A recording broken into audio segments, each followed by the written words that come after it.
since. It's a pleasure to be able to introduce you, Siobhan Benita, who is at the independent running in this year's mayoral elections. Siobhan has worked as a civil servant for the last few years, before leaving politics. Siobhan lists herself as a modern, credible alternative to Boris again.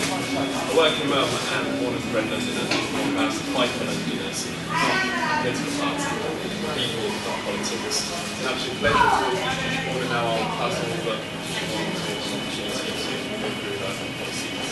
Thank you. Well, just to expand on a little bit, so I was a senior civil servant for 15 years. I actually worked in several government departments, which I think give me a really good credential for doing this job. So I was in the Cabinet Office, where I led programmes across Whitehall, Treasury, so I know how the money works, I know how the systems work behind the scenes. I also worked in departments that are really to do with kind of London and issues of London, so transport, environment, local government. So I know how government works, and I know all of the machinery behind the scenes, how you bring groups and organisations together. What led me to resign, because lots of people said, why are you doing this? Why do you give up a good job like that to do this? And there are three reasons really for me why I'm doing it. Genuinely, I believe that an independent mayor for London is better than a party political mayor. And when you look at when the role was set up, creating the role for the mayor, it was never actually intended to be a party politician that took that role. And that's why we have the two-vote system. And it was actually supposed to end the election so that you could get fresh views and fresh perspectives in. And I just think it's a real shame that we've ended up mirroring our national politics and party politicians. And when you look at the kind of pitch and duty show that we had with Boris and Ken, I think London is losing out because of that. They spend too much time fighting on the party political battles rather than doing things that actually will work for London. And there's lots of things we can come on to that, where an independent mayor can be more objective in terms of the decisions they take, more focused on the job, less distracted by all the kind of party political stuff that goes on around it. I also believe that the Mayor of London should be a more positive role model than what we currently have and what we've had in the past. So I think a mayor should be much more inclusive and should work to bring groups and people together and really work for everyone in London. And the mayor we've got and the mayor that we had are actually quite divisive. So they, either through insults or through gaffes, they are always upsetting one group or another, one borough or another. And it doesn't have to be like that. If you're the mayor, you should work for every person in London. My third reason for this is I think the mayor should also be more of a thought leader in London and actually push the remit and change the role of the mayor itself. So the mayor that we've got, the mayor that we had, focus very much on the areas where they have legal powers to do things in transport for London, some policing responsibilities, increasingly some planning and housing rights. That's absolutely fine, but you can do so much more than that as an effective leader. One of the areas that I think you should absolutely be shouting about as the mayor, because it's not working well at the moment in London, is our education system. And none of the mayors have done anything about this, and although it's not in your legal powers, there is so much you can do in terms of lobbying government, finding solutions, because the education system that we have at the moment leaves vulnerable people behind. So right from the start, limiting opportunities in London. And if you look in other cities like the mayor of New York, for example, they've definitely got into this space, and it's made a real big difference. So they're kind of the three reasons why I'm standing. I've got lots of policies. As an independent candidate, you're always asked for a lot more detail and a lot more information than the others, because people assume they know what Ken's about, they assume they know what Boris is about.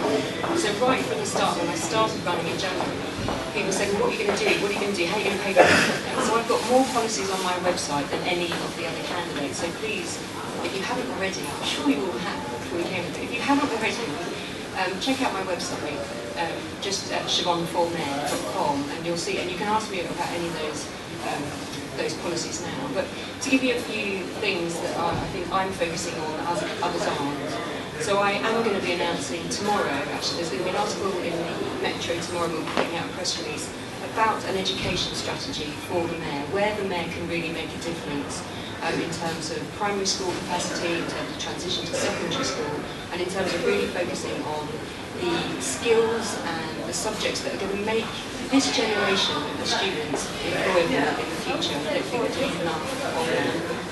I've also said, unlike the other candidates, that I think we need a much more positive conversation with young adults and students and kids across London. Because we tend to have, and I found this a lot in my old work, we have ministers and public leaders that only ever talk about young adults when they're associated with negative things, with crime, and all of the problems, and that's when they say we need to engage with youth. Actually, I've got 2 kids of my own, and I think young people are a real asset to London. I think they're energetic, and I think they're creative, and I think we should be doing much more to engage them in a positive way. So I've said one of my policies is I would have the first young mayor for London as a proper deputy role. So I don't just want to talk to them about youth issues or crime. I want to have young people shaping the environment policy and housing policy and transport going forward. And I said I'd pay for that out of the mayoral wage. The mayor gets paid £143,000 or something. I could quite happily live with £100,000. So there's a kind of £40,000 chunk that could actually pay for somebody to do the young mayor role. And so, to give that real teeth, so a lot of people said, oh, that sounds like a bit of a gimmick. To give that real teeth, create a youth assembly as well that sits alongside the mayoral assembly that we currently have a youth mayor from each borough. We have 4 of these already, they're working really well. So my question is, why haven't they rolled these out across every borough? Have a youth mayor, create a youth assembly, and that youth assembly, together with the young mayor, really hold the mayor to account on the whole range of issues. Just a couple other things, and then happy to throw it over to questions. So, I think the candidates that we have at the moment are talking nonsense in terms of their figures. They're throwing around money that doesn't exist. What I've tried to do in my package version is to keep it very realistic and say we've got limited resources, so I'm not going to go out on big vanity projects or big promises, because I know coming from the civil service the money just isn't there. What we need to do is use what we've got much more efficiently. So on fares, I want to give the money that I can give to people who need it most. So I've said that I'll freeze the fares, because I don't believe that Kent's 7% cut is affordable. I just don't see it in the budget. But what I will try and do, and I'm looking into the costings of this at the moment, is give a reduction of fare for people who are on a minimum wage and for students, so probably slightly more than you currently get as a student. But more importantly as well, for people who are actively seeking work, let them travel for free. Because one of the biggest barriers to getting a job is actually being able to get to the interview in the first place. A lot of people are telling me we would love to go and look for work. It's just too expensive to get around London. So what I'm trying to do is, with the limited money that I know the mayor will have, focus it on the people that can benefit from it most, rather than doing kind of these big statements across the board. Similarly, on housing, I want to have an approach where, yes, it's good to build affordable homes and more homes. We have so many empty buildings in London at the moment. Let's incentivise people to bring those back into use, because it's a cheaper way of doing it, and environmentally it's a better way of doing it as well. And if you take that to its logical conclusion, and I know this might not be that popular, I would say you have to look at any derelict building in London. So even start the conversation about things like Battersea Power Station, and is it time to be saying, could we use that in a different way, for example? And just thirdly, one other thing I want to point out. I think we can also use our public assets more efficiently than we do at the moment. So I've had loads of charities and organisations saying to me, we're going to have to close down because we're losing our funding at the moment, which I can totally understand. So we can't afford the venue. We can't actually run this scheme anymore because we can't pay for the venue. Well, there are public buildings across London which at 5 o'clock shut down and nobody does anything with them. So as mayor, I want every borough to do a thorough audit of their public buildings and hand over as much of that public space as possible to charities, to youth groups, to organisations, either at very reduced rates, or in some cases doing it for nothing, because they're actually security guards sitting in those buildings at night, so they're open and they're safe. Make public buildings work for the public. So it's a lot more about sweating the assets we've got, rather than promising all of these things out there that I just don't think are affordable at the moment. So I'll say that's a little bit about where I am, kind of what I'm standing for. The big platform, I think, my USP is the independence I'm open to ideas and innovation from wherever it comes. I'm not tied to a party political line. And my desire to be more inclusive and to do things that actually work for everybody in London. That's my pitch.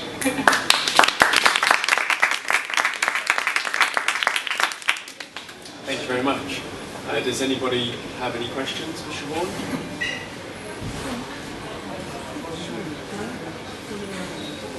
I'm just going to ask, how do you feel about the living wage that candidates and boroughs as well have said?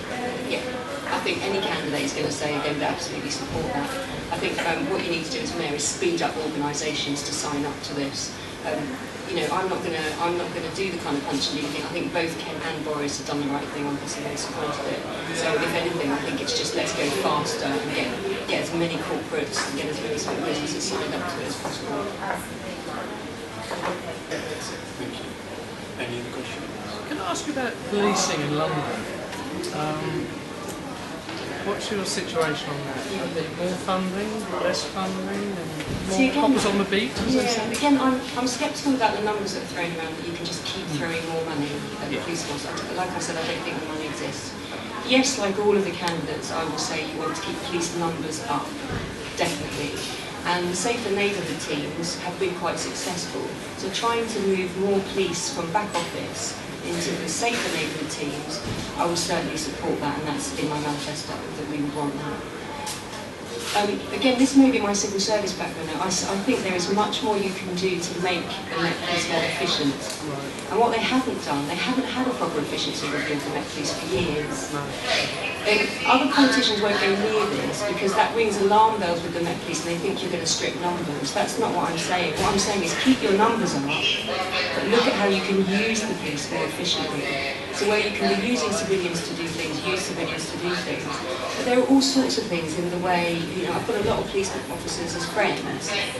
There are crazy things that go on in terms of calling them in at short notice so they suddenly get overtime, when actually if they planned it a bit better, they wouldn't have to pay that amount of money. And they themselves say it's a bit ridiculous. I've just done 3 days overtime and look at everything, So I think somebody who can come in, sit above the party politics of it all, because it is quite hard to get into the police force. You get all the kind of, what are you dabbling with kind of thing.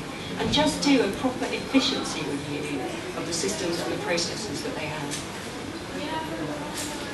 I just wanted to talk to you about your idea of appointing a young mayoral of London and wanted to establish a youth assembly. What age range will this include?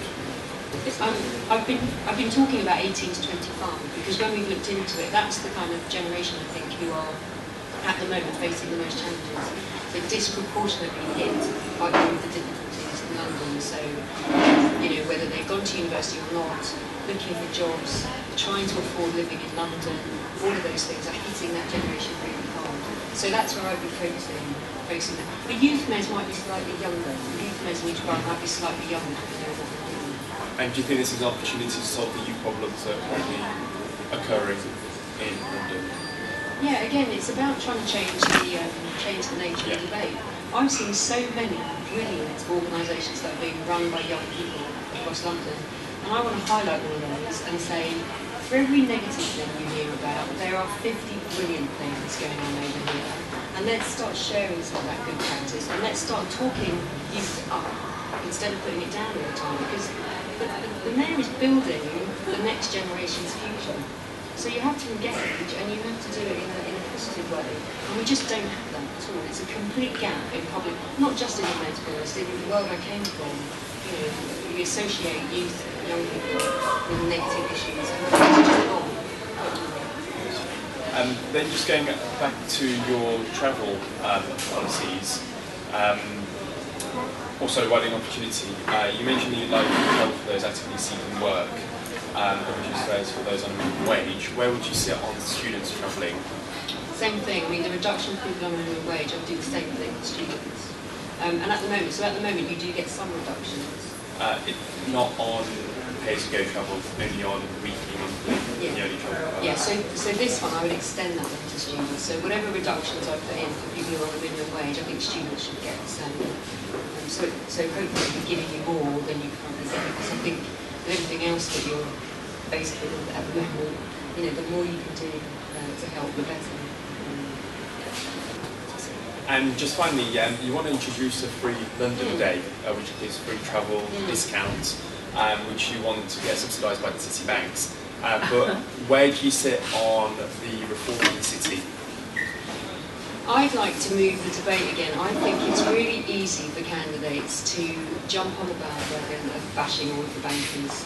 Yes, there is a number of banks and bankers who acted totally irresponsibly, and they need to be better regulated, so I'm all for the reform of the banking in that respect. We definitely shouldn't be paying bonuses to the banks where they have public money now in the banks. However, there are 400,000 people who work in the banking sector. Not all of them are high-paid bankers, so I would like a bit of a kind of nuancing of the debate on this. What you need to do with the banking sector is move forward the debate. So actually, the banking sector and the financial market sector are crucial to the prosperity of London. You don't want to create a situation where you're forcing them to go abroad. So you don't want to over-regulate in that respect. Things like My Free London Day are a really good way of helping the banking sector to show they care about London in a social way. There are actually a lot of banks that are looking for opportunities to do things like to rebuild their reputation. And actually the Free London Day that I've got is not, although it provides a really nice benefit for Londoners, a lot of the discounts and the voucher schemes, they're already out there on Groupon and everything. This is just a different, smarter way of packaging it in one afternoon or one day for Londoners. And all I'm asking the banks to do is to sponsor the travel bit of that day. So it just becomes a nice monthly day for Londoners. And it would only be for Londoners, so it's a nice benefit for being a Londoner. If you live here and you work here, you get a benefit from it.